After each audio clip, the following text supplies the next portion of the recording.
guys tend to be focused more on male-male competition. So career, money, and they tend to think that, for example, more money is going to solve a lot of their relationship problems because they know their woman wants all sorts of things. So if they have more money, they'll be able to provide those things.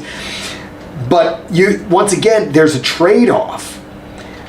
If you spend more time making more money, then you spend less time on the other thing. There was a book that I think is a pretty good book for serious business people. It's called Profits Aren't Everything, They're the Only Thing.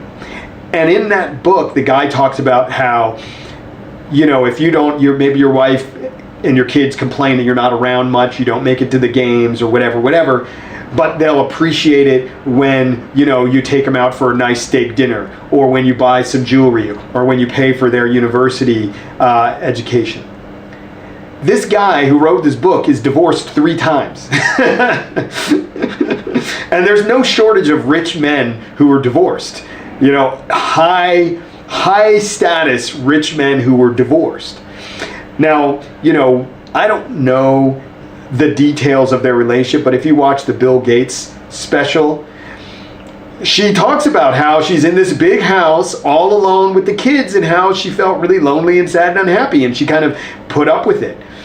Now I don't know if she put up with it just long enough for Bill to make so much money that she could be one of the top 5 richest women in the world, and she's like, okay, well, now seems like a good time to head out. Or if it was about the age of the children, I have no idea.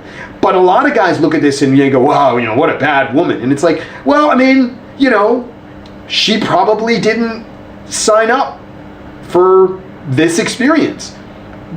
She probably would have been happy with 10 million.